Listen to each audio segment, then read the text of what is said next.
Thelema, Coast to Coast, Show 36, November 14th, 2006.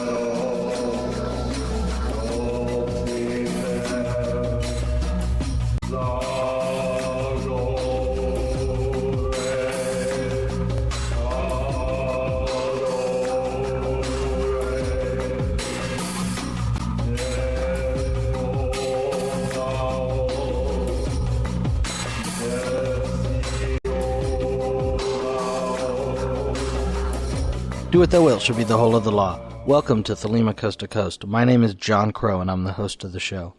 Before getting into the podcast, I'd like to remind listeners that there are 4 ways to contact the show. The first is via email, podcast@thelemacoasttocoast.com.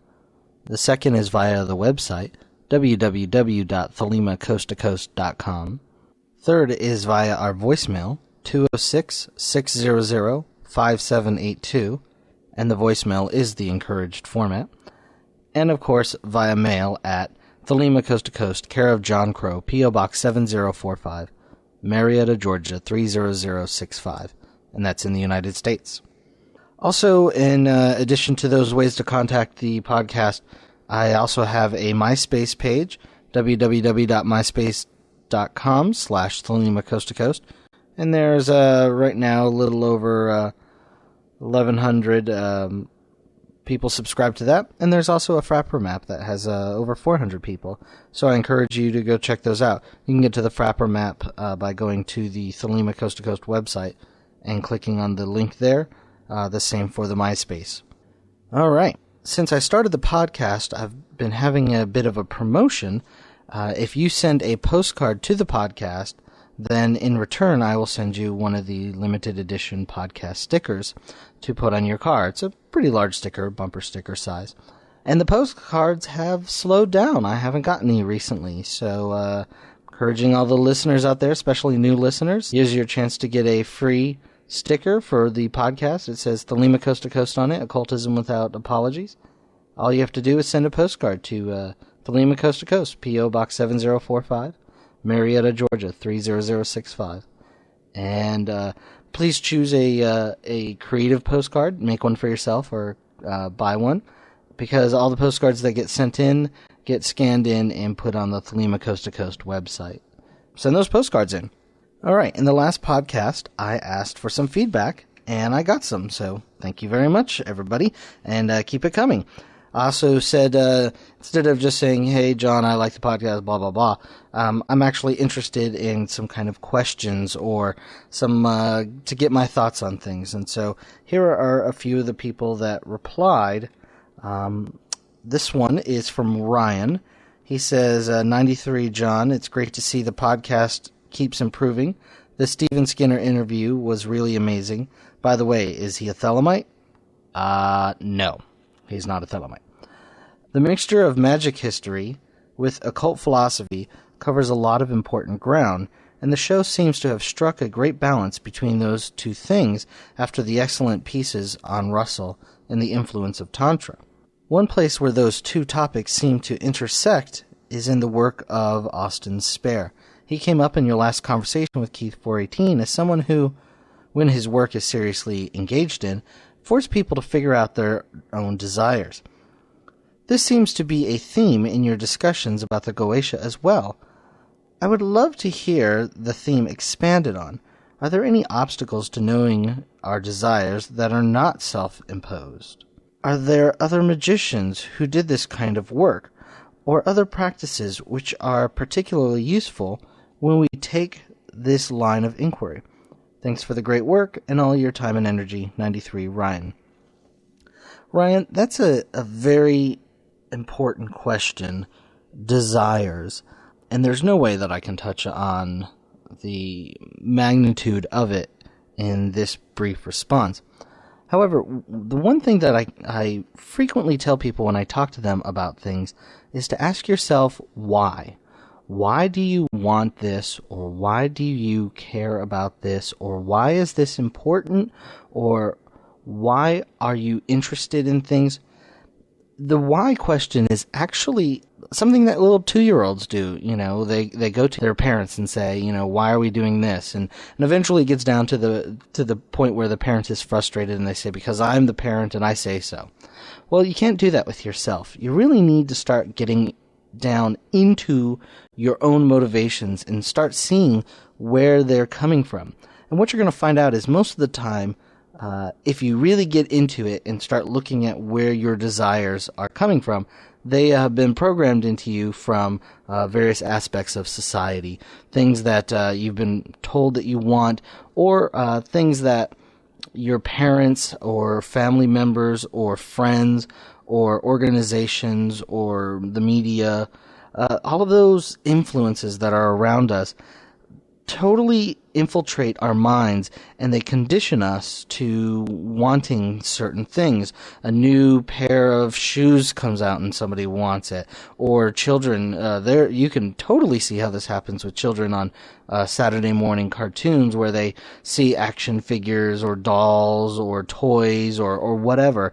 Cartoons are no longer entertainment now. They're 30-minute commercials for toys of some kind. And so what you could see is how all these external things are manipulating your desires. And so what you have to do is you have to ask yourself, why do I want this? Why is this important? What is meaningful about this? And you really have to start looking inwardly and start looking at these desires, because that's ultimately where you're going to find your power and your ability to command goetic spirits, or your ability to make talismans and things like that. If the power of your desires is coming from some kind of external manufacturer, then it's not really you. It's not really willful. You're just being manipulated. But if you can really start digging in and figure out the things that are really important to you, really meaningful in your desires, your will, and things of that nature, and I'm not conflating the two, but I'm saying that there is a connection between the two. But all of those things really are what can be your internal power center to manifest, and that's ultimately what magic is, isn't it? Causing some kind of manifestation in your life. So that's where we're kind of getting into the desires. What do you really desire, and why do you really desire it?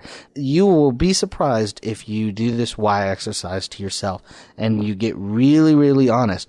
When you first start it, you're going to start hitting impasses. You're going to ask yourself why, and you're going to get to a point where you don't know. You just do. And that's the time to get really introspective and really start getting honest. And this is what's really difficult when you get honest, because you're going to have to start looking at your fears, your deep wants, places where you've been hurt, people that have let you down, things that you're building these defenses. Why are you projecting these images? Why are you going through all of this representation? Why are you going through all of these motions? And these are very difficult things to look at, but they're vitally important to do to move forward on the magical path. So that's a little bit of why desires are important, Ryan. And again, always ask yourself the question why, and don't let up even if you get to an impasse. Keep asking yourself. So, thanks for the question. The next one is from a listener named Michael. It's less of a question. He just wanted to comment about my mention of Lonely Girl 15 in the last podcast. He writes, I listened to your last episode with interest. I, along with some other Thelemites, have been using the Lonely Girl 15 series to our advantage. Several Thelemites post on forums from time to time, but there is a tendency for religious discrimination there. People can attack Thelemites' religions and them personally, but the mods will look the other way. They will, in a sense, encourage it while claiming that personal attacks are not allowed. So I decided to start doing videos and making video replies to the Lonely Girl 15 videos. I've received many emails from the people who have never heard of Thelema before Lonely Girl 15. They are very interested in the subject matter. I usually refer them to Hermetic.com so they can read Crowley's writings themselves, with my primary direction being towards the commentary of the Book of the Law. In it, I discuss several aspects of Thelema in a way that non-Thelemites will identify with and understand. A Thelemite may laugh at a video entitled, "Am I a Satanist?" But that is a very popular first question for many who are just beginning to come into contact with Thelema. Consequently, the video has been very popular. I've gotten many emails from people thanking me for doing it. It's easy for us to laugh and dismiss something out of hand, but if we take the time and look at the situations, sometimes we can use it to our advantage. If you'd like to see my first episode of A Thelemite Speaks, you can do so by visiting YouTube and searching on the username Tannhaus, Tannhaus. In my first episode, I discuss how do it thou wilt does not equal do what you want. I also discuss how Thelema is not simply worship of the flesh, repackaged for a new age. Also, in the beginning of the episode, I play your comments about Lonely Girl 15, giving you and Thelema Coast to Coast full credit, of course. 93, Michael. Well, Michael, I did take a look at that, and I think it's nice that you're out there trying to let people know about Thelema and this and that.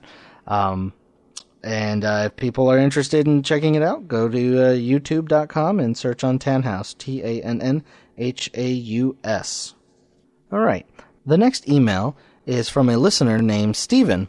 He says, "Greetings, John 93.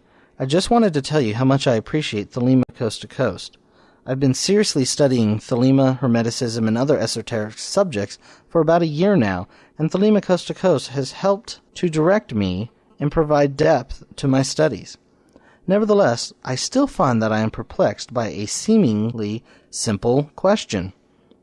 Is Thelema a religion? If Thelema is a religion, what are the characteristics that make it a religion in the traditional sense of the word? Or is religion a misnomer for Thelema, since the word religion carries connotations of the old eon? From my readings of Crowley thus far, I'm under the impression that one isn't to attach a paradigm to their magical experience because it affects the experience.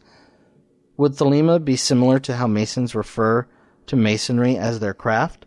Thanks again for all your time and hard work in creating an interesting program. 93, Stephen." Well, this is not a new question. First, recommend that you go read Crowley's answer to this question. He specifically has a chapter in Magick Without Tears, Is Thelema a New Religion? So that's the first place you'll go there, and you'll find out that Crowley says, yes, you could call it a religion because it meets certain criteria, but he's not entirely sure what you'll gain. The religion, not a religion debate is quite frequent within the Thelemic community, and ultimately I think it's kind of a silly debate. My experience is that Thelema can be a religion for someone, and it can be a philosophy, it can be a religious philosophy, spiritual philosophy. It can be any number of things. The problem is these definitions, these words are pretty nebulous. Just kind of what you were saying, a misnomer there. Religion, especially in Western countries, in the United States, Western Europe, and so forth, has the connotation of theism. Whether it's monotheism or even something like Hinduism, that has some kind of god associated with it. And Thelema really doesn't have any theistic aspect to it in that nature. We don't look up and see Rahu or Kuit, sitting in heaven and worship him or anything like that. Although I have seen some Thelemites who take Nuit Hadi and Rahu or Kuit to be actual living entities. For the most part, everybody that I know and interact with looks at those as more symbols or ideas than actual entities that are kind of living in some kind of celestial abode. Nevertheless, there is a religious aspect to Thelema. Now, some people will turn around and say, oh, right, that's the EGC. But no, move that on the side. The reality for me is that I think the distinction between philosophy and religion is kind of a false one. If you look at most philosophers, they end up talking about religion. And if you look at most, or anyone involved with religion, any kind of religious leader, ultimately they end up talking about philosophy. So the West has tried to bifurcate the two, to say that theology is one thing and philosophy is the other. In Eastern countries, there's no separation whatsoever. Religion and philosophy go together. So I would kind of equate Thelema